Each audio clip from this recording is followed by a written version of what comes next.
Terpantas, terkini dan sahih. Bila-bila masa, di mana jua. Berita di jari. Subscribe YouTube Buletin TV3. Buletin 1.30 31 Ogos bersama saya Azin Hussein. Tajuk utama tengah hari ini. Semangat patriotisme semarakkan sambutan Hari Kebangsaan ke-62.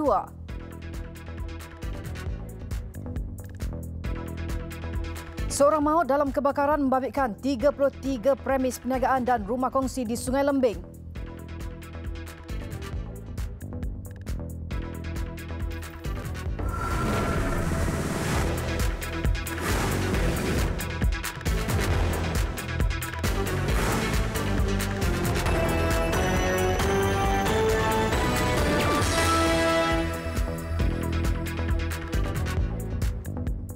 Assalamualaikum dan salam sejahtera.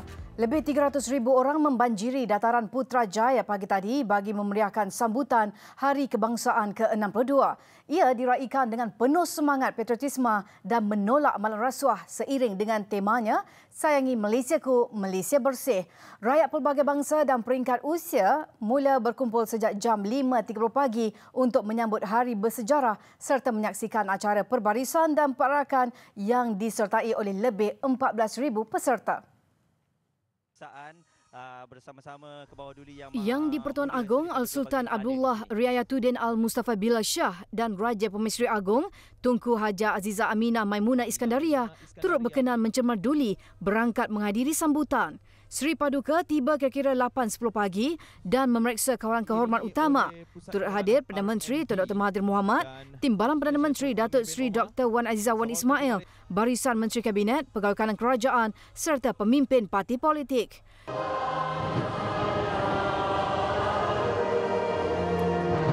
Majlis sambutan kemudian diteruskan dengan acara menaikkan jalur gemilang diiringi 14 das tembakan yang melambangkan 14 negeri di Malaysia oleh 41 bateri istiadat Regimen Artileri Diraja Angkatan Tentera Malaysia yang diketuai Lieutenant Colonel Asri Chetwill. Ia diikuti bacaan ikrar rukun negara yang dipimpin oleh Wakil Suruhanjaya Pencegahan Rasuah Malaysia, SPRM. Majlis dimeriahkan lagi dengan persembahan khas membabitkan 1,627 peserta yang terdiri daripada kumpulan kesenian mewakili pelbagai agensi dan persatuan. Pada tahun ini, buat pertama kali persembahan grafik manusia diadakan yang melibatkan 2,250 pelajar dari 53 sekolah di Selangor. Acara pembarisan dan perarakan di Persiaran Perdana sejauh 3.2 km bermula jam 8.30 pagi. Perarakan membabitkan 14,885 peserta itu merangkumi kontingen Sayangi Malaysiaku, perkhidmatan awam, badan bukan kerajaan, syarikat berkaitan kerajaan, sektor swasta, ketenteraman awam dan keselamatan negara. Seperti tahun sebelumnya, pertunjukan aset milik pasukan keselamatan memukau penonton yang hadir. Lebih mengujakan pertunjukan terbang lintas pesawat udara dan terbang lintas helikopter yang menggegarkan ruang udara Putrajaya. Ia membabitkan 16 helikopter, 9 unit pesawat angkut dan 19 pesawat pejuang. Acara selama 2 jam itu diakhiri dengan persembahan lagu Sayangi Malaysiaku, Malaysia Bersih oleh kumpulan Bang Fiz sebelum yang di-Pertuan Agong berangkat meninggalkan majlis. 25mm gun dan juga ada 4 unit kenderaan seterusnya. Dalam pada itu, orang ramai yang ditemui teruja dengan sambutan kali ini. Semangat patriotisme dizahirkan dalam pelbagai bentuk, terutamanya ibu bapa yang membawa anak-anak, yang mahu generasi itu menghayati dan menghargai erti kemerdekaan yang sebenar. Anak-anak nak menyaksikan sendiri macam mana perarakan tu secara live kan, sebab sebelum ni tengok dekat TV je. So hari ni kita nak tengok perarakan persembahan udara live, so dia lebih seronok. Jadi biar semangat kemerdekaan tu datang dekat anak tu kan. Itu yang lebih penting lah. Sebab kawan-kawan saya dah daftar di sini. Seronok tak? Seronok. Kenapa? Boleh tengok apa? Ada apa sini? Askar. Dan saya merupakan dilahirkan dalam tahun 1957. Sekarang saya 62 tahun. Ya. Ya, tapi saya lahir Jun. Selepas merdeka Ogos. Perasaan tu banggalah. Lepas tu saya tengok tahun ni lebih meriah lah. I want to see the Embassy Malaysia. It's very nice. Very nice. But so early morning. You come with whom today? With my friend. Dengan family. Oh, okey. So mungkin kenapa datang sini? Kenapa Putrajaya? Dekat dengan rumah. Oh, okey. So mungkin anak-anak happy ke apa ke? Yeah, we plan for this. Dengan siapa hari ni? Berapa anak? Berapa? I have 2 kids. Okey. So mungkin ada ucapan kemerdekaan untuk kawan-kawan di luar sana? Selamat Hari Merdeka. Alright. Nama penuh. Seorang maut dalam kebakaran membabitkan 33 premis perniagaan dan rumah kongsi di Sungai Lembing, Kuantan awal pagi tadi. Identiti mangsa yang rentung belum dikenal pasti. Manakala seorang lagi yang dikuatiri hilang masih dikesan menggunakan unit K9. Belah mana dia punya tu? Ni ikut ni. Menurut Timbalan Pengarah Jabatan Bomba dan Penyelamat Pahang Muhammad Sani Harul, pihaknya menerima laporan kebakaran kira-kira jam 1.30 pagi tadi. 62 anggota bomba dan penyelamat dari 5 balai di sekitar Kuantan dikerah ke lokasi kejadian. Turut membantu pasukan bomba sukarela dari Sungai Lembing. Api dapat dikawal selepas lebih 2 jam operasi pemadaman dilakukan. 20 rumah kedai, 2 tingkat, 12 rumah kongsi dan sebuah perpustakaan awam hangus. Kebakaran ini telah bermula pada sekitar 1:30 pagi, di mana kebakaran bermula di kedai berhampiran ni, yang nombor 2 ni, dan di mana pasukan PBS, pasukan bomba sukarela Sungai Lembing telah sampai sini pada jam 1.35 pagi lah. Di mana operasi kita telah mengawal pada jam 3.55, di mana kita dah dapat mengawal keseluruhan kawasan yang terbakar lah. Mayat mangsa dihantar ke Hospital Tengku Ampuan Afzan HTAA Kuantan. Punca kebakaran masih disiasat dan nilai kerugian belum dapat ditaksirkan.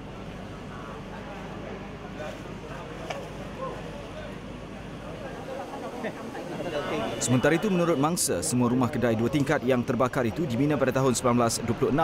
Tengoklah sementara itu saudara sana lah. Tapi okeylah, semua selamat lah, tak ada. Orang selamat. Palang macam mana? Rumah tak ada, sudah habis. Selamat saja. Tidak, sudah bakar separuh lah.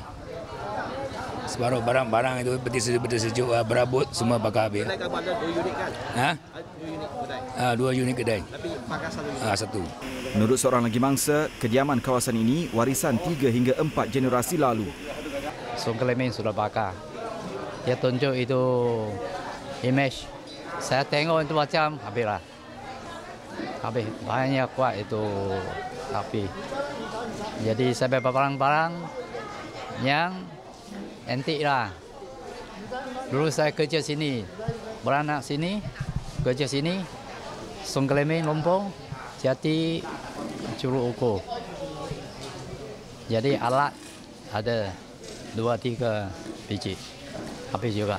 Sungai Lembing yang terletak kira-kira 50 km dari Kuantan adalah antara lokasi pelancongan utama negeri Pahang dan sering dikaitkan dengan industri pelombongan biji timah yang dikatakan bermula sejak 1886.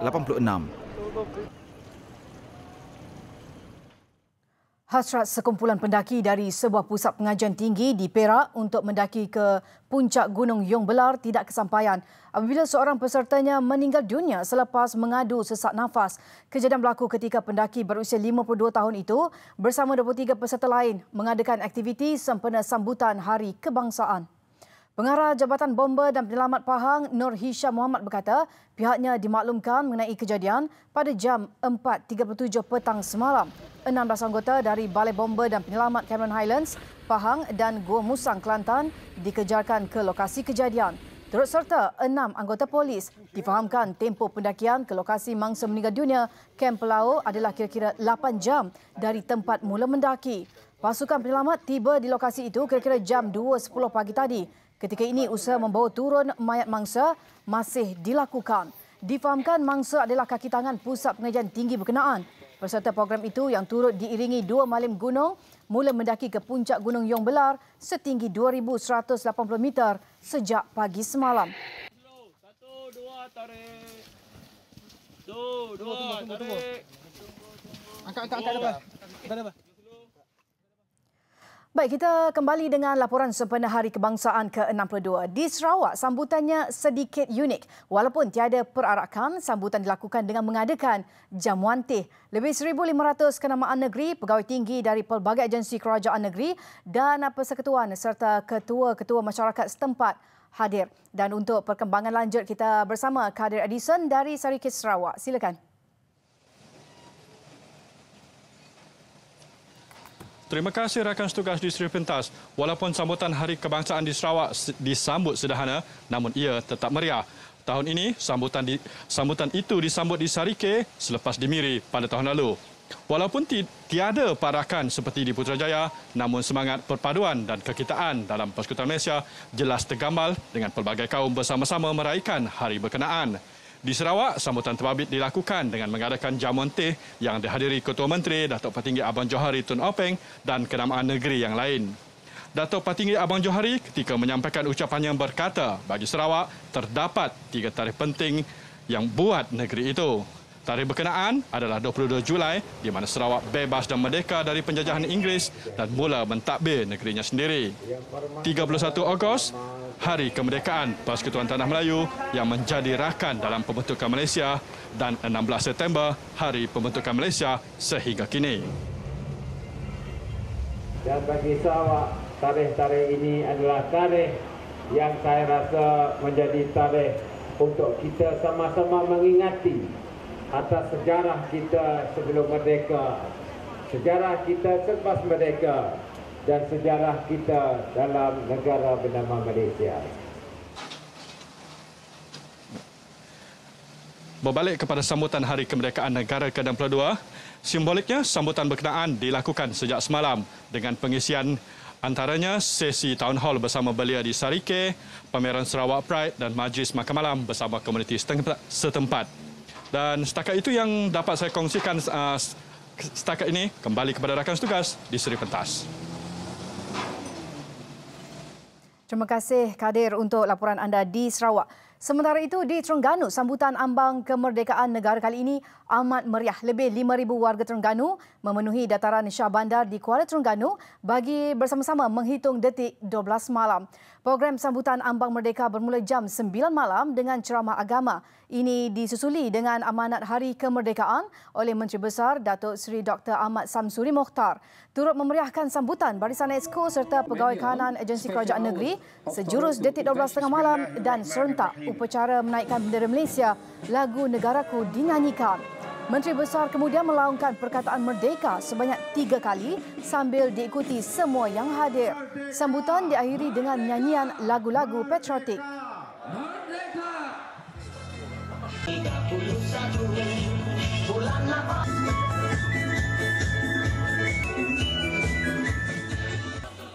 Di Kota Kinabalu, lebih 10,000 orang hadir, sebahagiannya seawal jam 6 pagi tadi bagi memeriahkan majlis sambutan yang diadakan di Jalan Tun Fuad Stephen. Acara turut diserikan dengan kehadiran Yang di-Pertua Negeri Sabah, Tun Juhar Mahiruddin dan Ketua Menteri Datuk Seri Muhammad Syafiee Abdal serta barisan Menteri Kabinet Negeri. 172 kontingen membabitkan pelbagai kategori seperti sekolah, institusi pengajian tinggi awam dan swasta, agensi kerajaan serta sektor swasta, Badan Bukan Kerajaan dan Persatuan Etnik Sabah menyertai pembarisan yang bermula kira-kira jam 7.30 pagi tadi. Legenda badminton negara Datuk Lee Chong Wei mahukan rakyat Malaysia menyebarkan rasa kasih sayang dan bukannya membunuh keunikan kehidupan berbilang kaum negara ini dengan isu-isu remeh. Dalam hantaran di Facebooknya sempena Hari Kebangsaan, Chong Wei meminta seluruh rakyat Malaysia untuk melihat kembali kepada sejarah ketika skuad badminton negara yang diketuai Datuk Razif Siddiq memenangi Piala Thomas pada 1992. Pasukan itu membawa seluruh negara bersama dengan kemenangan 3-2 ke atas Indonesia ketika dianggotai pemain berbilang bangsa iaitu contoh Malaysia terbaik. Bekas pemain nombor 1 dunia itu yang membuat keputusan menggantung rekadnya pada Jun lalu juga menegaskan rakyat Malaysia tidak sepatutnya membiarkan isu-isu remeh atau mana-mana kumpulan kecil yang menyebarkan kebencian kaum merosakkan negara.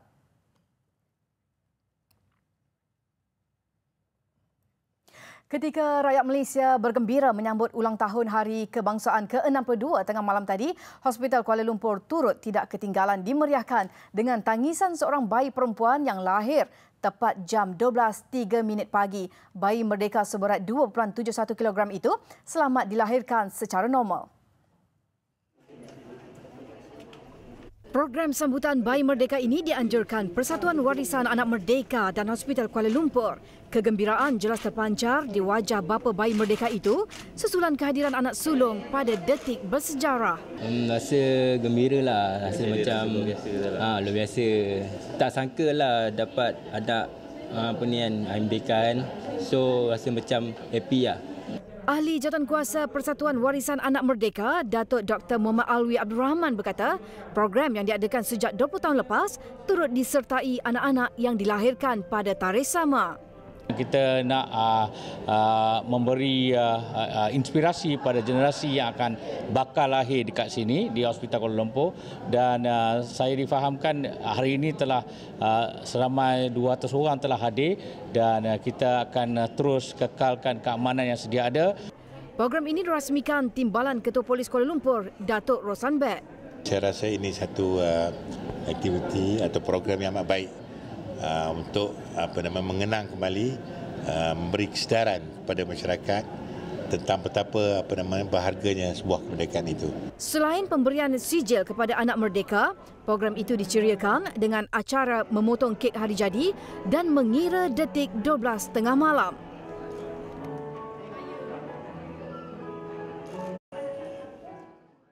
Besar impaknya. Laris selepas hasilnya. Pantas menampilkan prosiding ini secara keuangan maya. Berita di jari. Subscribe YouTube Bulletin TV3. Kita ke laporan antarabangsa. Taufan Dorian yang sedang bergerak ke arah Florida dan Bahamas Amerika Syarikat dikesan bertambah kuat. Dorian kini dikategorikan pada tahap 4 berbanding 2 yang direkodkan semalam. Menurut Pusat Taufan Amerika Syarikat NHC, Dorian diramal membawa kekuatan angin maksimum sehingga 215 km sejam. Di Bahamas, pelancong asing bergegas meninggalkan pulau berkenaan sebelum pihak berkuasa dijangka menutup sementara lapangan terbang. Manakala darurat kecemasan diisytiharkan di Florida, di mana penduduk digesa membeli bekalan makanan, air dan ubat yang boleh bertahan sekurang-kurangnya seminggu.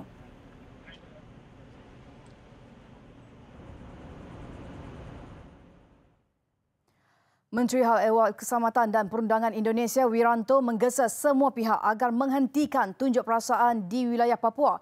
Beliau juga ingin mengembalikan keamanan di wilayah timur Indonesia itu selepas berlakunya demonstrasi yang ganas. Kenyataan itu dikeluarkan dalam satu sidang media yang diadakan bersama pemimpin Papua.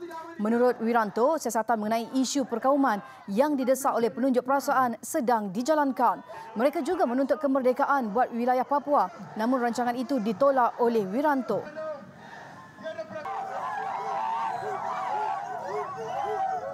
Saya mau secara kolonial Indonesia. Pengasas bersama dan Ketua Eksekutif Syarikat Twitter berdepan situasi memalukan semalam apabila akaun Twitternya sendiri menjadi mangsa penggodam. Kumpulan penggodam Amerika Syarikat dikenali sebagai Charcoal Squad mengaku menggodam akaun milik Jack Dorsey yang mempunyai 4 juta pengikut. Akaun itu kemudian memuat naik beberapa tweet bersifat perkauman dan penghinaan selama kira-kira 15 minit. Twitter dalam kenyataan mendakwa sistem syarikat itu tidak berjaya ditembusi. Sebaliknya, ia mendakwa masalah berlaku berikutan kegagalan sistem keselamatan oleh syarikat pengendali mudah alih.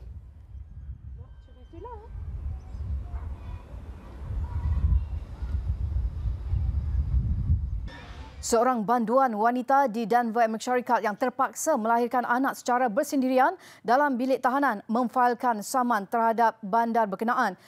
Diana Sanchez, 27 tahun, melahirkan anaknya dalam penjara Denver pada 31 Julai tahun lalu. Dia sebelum itu mengadu kesakitan pada pengawal keselamatan namun tidak dihiraukan. Sanchez kemudian dibiarkan kesakitan selama lebih 5 jam sehinggalah anaknya dilahirkan. Saman yang difailkan mendakwa situasi berkenaan menyebabkan kesakitan, ketakutan dan penghinaan ke atas banduan wanita itu.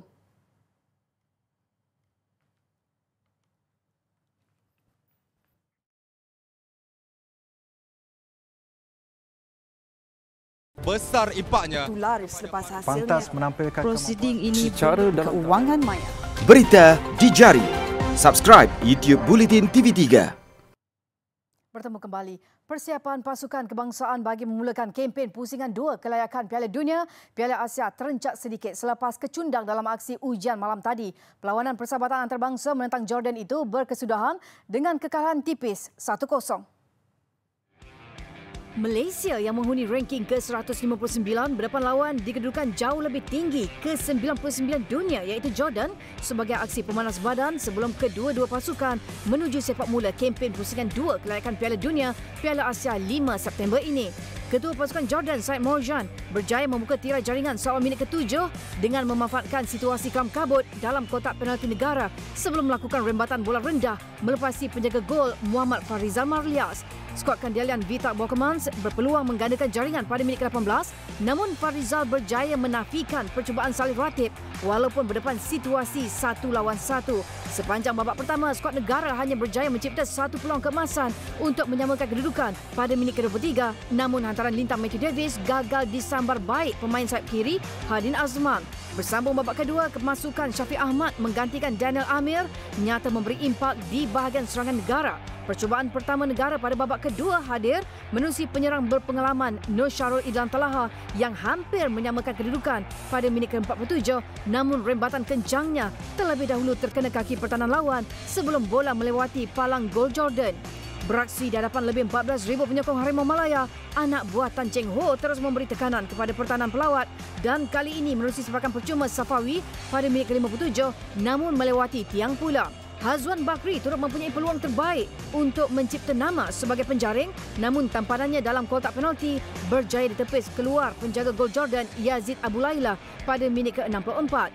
Keputusan 0-1 memberi sedikit gambaran awal buat Malaysia yang akan bertandang ke Indonesia selepas ini, manakala Jordan terbang ke Taiwan untuk saingan kumpulan masing-masing.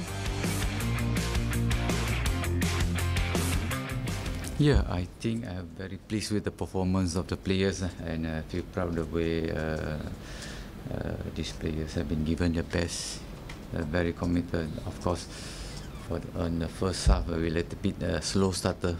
Then after that, the second half, especially second half, we came in from the beginning. First minute, we have been pushing hard to get equalize, to get the goal. But unfortunately, we can't get the goal. I can say we have lucky of the second half, but not big chances we give to Malaysia. There's also my group is tomorrow totally right together. Today was 7 players coming, and after tomorrow is come 2 players. Then I can working for the match against Taipei. Dus for my performance from somebody. Persatuan Bola Sepak Kelantan KAFA kini mungkin boleh menarik nafas lega selepas temeterainya kerjasama dengan syarikat industri MQ Teknologi. Selain dipertanggungjawabkan untuk mengurus pasukan Kelantan pada musim hadapan, paling penting ianya membantu KAFA bagi melangsaikan tunggakan gaji pemain yang mencecah 6.2 juta ringgit. Menurut Presiden KAFA Wan Abdul Rahim Wan Abdullah yang hadir pada majlis menandatangani memorandum persefahaman di Kuala Lumpur semalam, pengurusan bola sepak negeri itu optimis kehadiran penajaan baru dapat membantu The Red Warriors terutama bagi melunaskan gaji pemain yang masih tertunggak hampir 6.2 juta ringgit sejak 1998. MOU ini juga menyaksikan KAFA memegang 30% saham dalam The Red Warriors Sdn Bhd manakala 7% milik MQ Teknologi. MQ Teknologi turut bersetuju untuk menyumbang jumlah sebanyak RM200,000 kepada KAFA yang akan digunakan untuk membayar gaji pemain. Dengan bantuan daripada MQ Teknologi dan dengan adanya tim Red Warriors Sdn Bhd ini, insya-Allah kita akan runding dengan pemain-pemain yang sedia ada yang gajinya masih tertunggak, sama ada di peringkat Liga Perdana ataupun skuad Piala Presiden ataupun skuad Piala Belia, dan juga tunggakan-tunggakan kepada bekas pemain tempatan dan juga pemain-pemain import dan jurulatih-jurulatih.